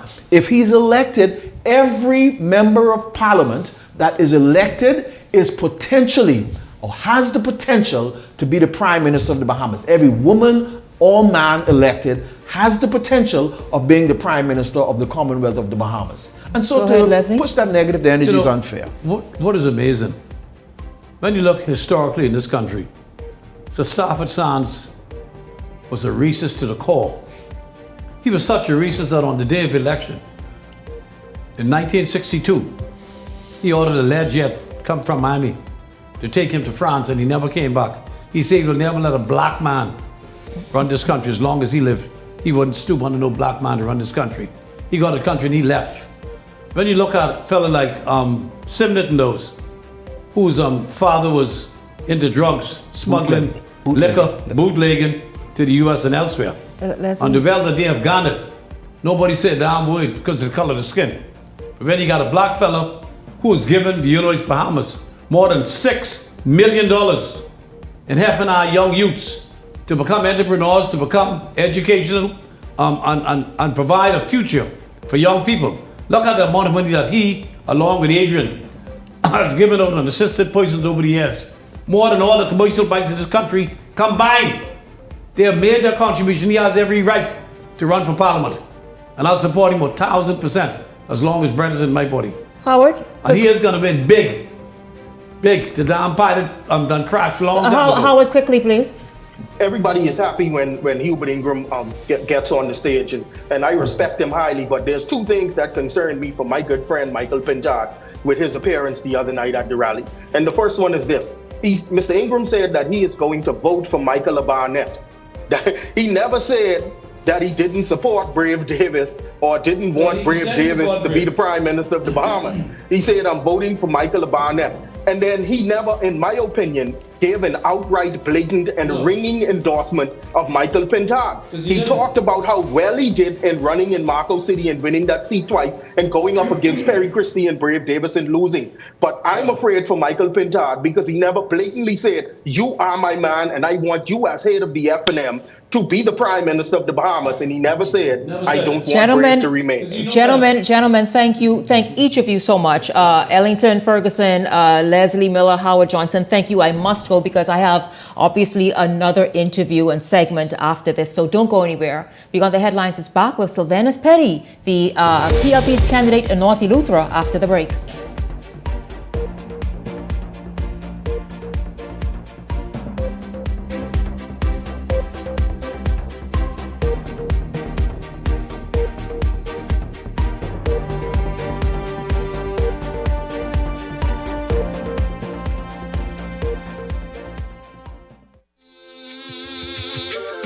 Midnight below. Nurses breathe grace, but the pain won't go. Head is the weight on the sick tonight. Too many souls in a losing fight. Broken jaw waiting, no surgeon in sight. Child in the hallway crying all night. Girl in emergency gasping for breath. No tools in the ward fighting death. Running those halls with fire in her chest. Searching for the steel they failed to invest. Back to her office through rage and through night. Just to find something to save that life. Rise up now. Rise up now. Rise up now. Dr. McIver. Rise up now. Midnight one and the red lights glow. Yeah.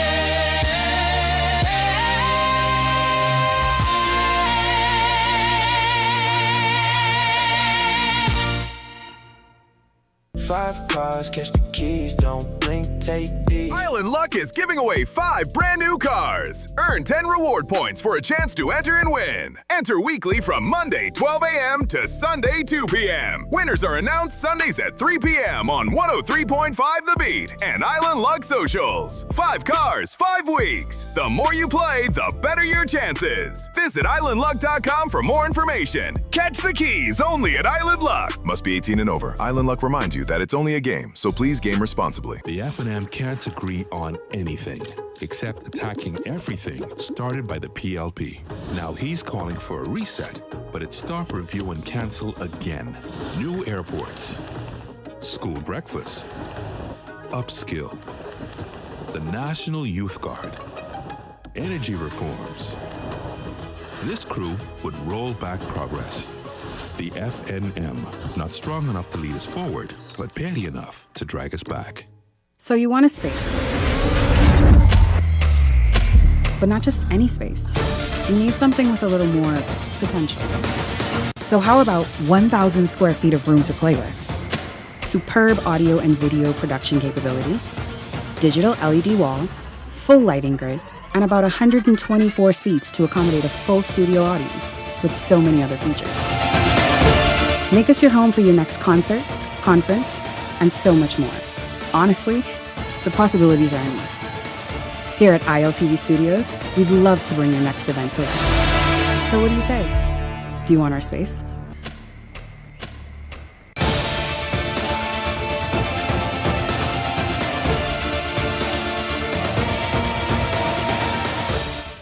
We're expanding opportunities by investing in our people. Opportunities like Upskill Bahamas.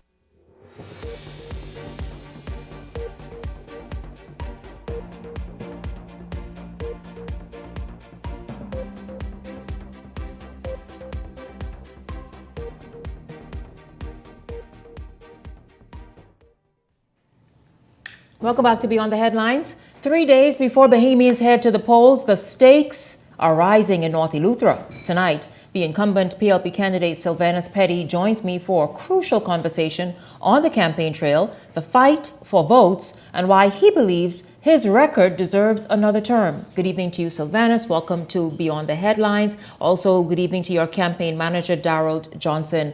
Welcome to Beyond the Headlines, both of you. Thank you for having me. With a term already behind you, the next election is 3 days away. What is your proudest moment this term, Sylvanus, that you can say that you've done and you can check off the list for North Eleuthera? Well, there are quite a few things that we have going on right now in the pipeline. First of all, the graveyard and extension in Gregorytown. Then we also did the Lower Bogue dock renovations, and that's something the dock has been in poor state for a very long time. We have the Lower Bogue park lights. We also have the Three Island dock renovations. That's been very important. These are things you've done? These are things I've done. Mm-hmm. The Three Island parking lot extension. As you know, we have a lot of people that come to Harbour Island for work in the day. So we have a lot of people coming from as far as Governor's Harbour, Hatchet Bay, JC, Bogue, Lower Bogue, Upper Bogue, to come. So we have a lot of people coming in. So we had to extend the parking lot. We're looking at some of those images right now. Please Yes. tell us where we're looking at. That's the Gregorytown extension for the graveyard. That's the Harbor Island School right there. Yes. Those are their conditions. Yeah. One of the things that I'm very proud of is the generators that we've implemented in Harbor Island. Because, you know, What is the power like in terms of power supply? Knock on wood. For the past 2 years, we had a reliable power. Because, you know, we've inherited a legacy. I mean, it's been a nightmare when we first came to power. But right now, we've, with the minister, Ms. Jobette Colby, we've installed 4 brand new generators in Harbor Island. And so far, we've been having reliable power. And I think that was very important to Is that what we're looking at right now on the screen? Yes, yes. And those are online? Online, yes, they are. Yeah. Okay. So Harbor Island is, for the first time in maybe 20, 25 years, we're experiencing reliable power in Harbor Island. I know one thing that you brought this show early on. You took me and my team to Harbor Island and North Eleuthera to bring attention to the immigration issue. How's that now looking in Harbor Island, somewhere where the economy is thriving? It is a rich man's playground, and so therefore everybody tries to flock there for employment opportunities. How's that looking now a few years later? Well, of course, you know, right here, Darryl. The demand for workers is what drives the immigration issue. There's never enough manpower for the amount of work that goes on in Harbor Island. The main concern is illegals more than persons that are regularized, all right? The demand calls for it. Yes, we have a challenge. Personally, there's a challenge. But I don't think it's so much the fault of a government. It's probably more because of the demand that requires the fact that second homeowners and employers are employing construction and the rest of it. Well, let's just move along, because after all, you all listen. You're sitting here. You already told me, Shanique, we paid well to be here. so let's just do this. What separates you, Sylvanus Petty, and Darryl? You can join in and chime in this answer as well, from your opponent in this race in North Eleuthera? Well, one of the things that I pride us, the work that I've surrounded myself with, persons who really care about North Eleuthera. Mr. Johnson, we also have the former chief consular, TJ, here with us tonight. The Harbor Island, with not only the generators, we also have the water. We've increased the water capacity from 700,000 gallons to over 2.7 million gallons of water a day. So that's another issue that we have fixed in Harbor Island and in North Eleuthera. So that's something that I am very proud of. One of the things that I want to say is that I spoke to my campaign coordinator, Mr. Johnson. He has arranged a meeting with the candidate for the F&M and the candidate for COI. And then we're going to have a meeting tomorrow, because we have to sit them down. You are a different kind of, you've been a different kind of MP. You've tried to lead by bringing what are we looking at, by the way? What is this here? That there's a building with, it seems to be a gaping hole. Yeah, that's the demolition of the school in Harbor Island. Oh, you're doing that? Yes. Oh, so that is amazing. We're in the process of getting plans approved. Oh, that's a 1 million gallon storage tank in North Eleuthera, which I am very proud of. Very proud of. But let me continue. So not to cut the number, Shanique, but the present member of Parliament today would go down in history, because what people fail to forget was the last time the PLP owned the seat in North Eleuthera was, the name is even changed. It was St. John's. So Sylvanus would be the first PLP member in 40 years that owned the seat of North Eleuthera.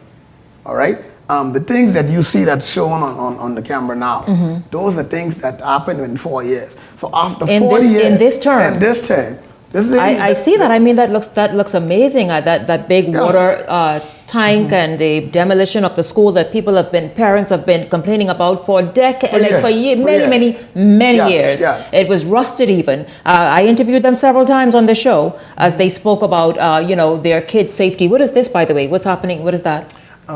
That's the airport, the extension for the airport.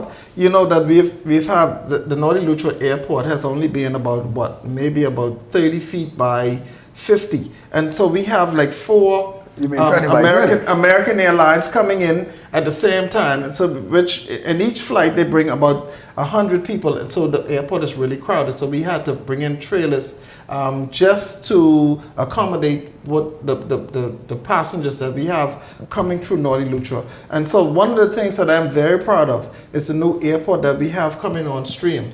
We're in the process. I think that the completion date is only 11 months away. 11 months away. Of North Lutra. North Lutra That's also Airport. something you've been lobbying for, because for a very long time. We are quite familiar because you've taken this show there to North Lutra at least twice in this term. So, so we are familiar with many of the things you're speaking about. Well, see what that does. What that does, Shanique, is that we've got a young member of parliament, right? A young member of parliament, someone that came from the private sector, that's driven to see it delivered. So to put a business person into politics. And the way that the government operates, the slowness of the government, it frustrates persons, So Savanas has a drive, and he wanted to see Northern Lutra move to different levels, right? And that was some of, I think, his frustration with the administration moving forward. But now that things have come in place, people could now see what they probably didn't see 4 years ago, because all of the stuff is now coming out of the ground. It's all being brought. The airport is being constructed. The talk is that the $55 million went missing, right? But it can't be missing if you could actually go there today, right now, see the work and see the way of the new airport. Of the new airport. Well, listen, what are voters saying, whether they be first-time voters, the youth vote, persons who are familiar with the process? How are they responding to you, the work you've done, the kind of member of parliament you've been? Well, one of the things that we're working on right now is, I'm sure you heard about the grants for the Crown Land. We have had, I think 2 weeks ago, it was about 300. Right now we're up to 420 persons. And like I said, you mean haven't been giving deeds to their? Yes, we're working on the deeds right now. Okay. Yes, and it said if you don't have land, if you don't own land, you don't own anything. If you don't own land, you don't own anything. So we can have a grill and chill every night. So I tell my campaign coordinator, you know what we have to do? We have to empower our people. We have to make sure that these people have land. So at the end of the day, when we leave office, we can say, well, we left Northern Lutra in a better place. We've empowered the people. We gave them land so you can start building. It starts from your inheritance to your grandchildren, your great-grandchildren, and it starts from, it has to start here. Well, I'll tell you, today. I want to ask you, how are you connecting with the youth vote? You can see that they are very interested this election, perhaps the most they've been in quite a number of election seasons, and they want to play a key role, and they feel they are going to play a key role. How are you connecting with the youth vote in North Lutra? Well, he's young, so he can automatically connect. He's young. He may be one of the youngest candidates running in this entire election. So automatically there's a connection. I mean, there's some. How do you feel his message and his track record, his footprints throughout North Lutra this term is resonating, and the impact it's having in North Lutra? Well, I say to people all the time, it's either you want one or two things, right? You want someone that's going to go and work, or someone's going to stay with you, and you could see them every day, and there's nothing being done, right? If the fella is missing, but when he comes home, he brings something, that's what I want. I prefer that than to have someone sitting every day with me, and then at the end of the day, there's no result. Sylvanus Petty, what makes you confident heading into Tuesday? Well, you know, Shanique, one of the things, like I started to say earlier, that we have a meeting set up. We have a meeting set up tomorrow, and we're going to ask Mr. Ricky Mackey and Natasha, who's running for the COI, that, you know, and I'm sure, I'm almost confident that they want progress in North Eleuthera, so I'm almost certain that they would vote PLP. I'm serious. I think that they would vote PLP because I know Mr. Mackey is a businessman. He doesn't want to see his lights going off or there's no water. So I'm sure that he wants to put someone like me in the chair to make sure that his business operates the way it should. And so you want to continue to represent North Eleuthera through collaboration of ideas and strength to further move the constituency and the people forward. Yes, definitely. Most definitely. You know, it's not an easy road, and this is not for the weak. This is not for the faint. This is not for persons who just want to take care of their families. This is a job for a person who want to make sure that everybody in North Eleuthera benefits. And like I said, we want to make or leave North Eleuthera in a better position than where we met it. But you have done a lot of heavy lifting. Like I said, you know, you took the show earlier into this term. You took the show there twice to North Eleuthera. I've seen and we've witnessed and documented what you've done. Do you think that's enough to convince people to stay with Petty? I think it is, and like I said, with all the grants that we are going to hand out in land grants. The land grants, and like I said, we have Mr. Johnson is very involved in getting I think it's the 4 for Nothing Road in Lower Bogue. We've met with the permanent secretary for lands and survey. So it's been an ongoing thing, and this is nothing that just started a few weeks ago. We've been working on this now for several months, and we know how important it is for the young persons or anyone to have land, or to make sure, like I said, land is their foundation. Land is foundation. So once you have a foundation, then you can move on. Do you feel that that you've done enough and your government has done enough this term to help ease the cost of living pressure on the residents of North Eleuthera? Shanique, North Eleuthera has a booming economy, right? There's no doubt to it. Yeah, I mean, inflation throughout the world is on the rise. Gas throughout the world is on the rise. So with that, things are going to happen, right? But Mr. Petty is so committed to the entire being of a person that he said to me, he said, Darryl, listen, I need you to see to it, right? That these people, when they relate to the crown land and the grant of the land, get sorted out. I didn't know myself that in North Eleuthera, there are people that owned property, lived on property, Shanique, all my life. I know these people, you know. And then to find out now that they don't even have clear title to the property that they live on. It's a Bahamas issue. Right. Many people are in that position. So for him to take me away and say to me, Darryl, I need you to focus on this. I need you to deal with this. So we've gone on the campaign. We've got people coming, filling out applications. We've started the process. And he sends me back and forth to Nassau when we should be campaigning to make sure that these things are done, you know. On election night, Sylvanus Petty, what results are you expecting? Oh, Petty. Yeah. We're moving forward. North Eleuthera has to continue to move forward. We can't look back, because one of the things that we have so many projects going on right now. If you remember in 2017, I think it was, when we had all the building material for the Harbor Island Administrative Building. When it was, the government had changed and the material has disappeared. Like, you know, we can't go back to that. Right now we have all the material for so the you think you've been accountable to the people, you've been accountable to the people's money, even using, obviously, and I know this because again we went there and saw some of it, you've put your hands in your own pockets to be able to help move projects along, but you've been accountable to the people for the people's money. Definitely, definitely. That's something that I can pride myself on. I want to give you one opportunity right now as we wrap up to have a final word to the people of North Eleuthera. What I want you to do North Eleuthera. It's about moving forward. It's about choosing progress. And what I don't want you to do is don't waste your tick on Rick. We have to continue to move forward, ever, backward, never. Sylvanus Petty, thank you so much. The PLP's candidate in the North Eleuthera constituency.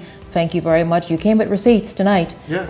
Thank you very much for being here, as well as your campaign manager, Darrell Johnson. Thank you for being here this evening on Beyond the Headlines. And a huge thank you to, obviously, my Hot Topics panel. Thank you all for being here, and everyone who stopped by this week, whether by Zoom interview or in person. Awesome having you here. Those of you who joined in by way of just viewing, wherever you viewed, thank you so much. And I look forward to seeing you right back here on Monday evening. Of course, we are your election headquarters, so tune in on Tuesday as we bring the returns to you. It's all going to happen, so stay tuned. See you on Monday evening. For the entire Beyond the Headlines team, I'm Shanique Miller. Make it a blessed weekend, everyone.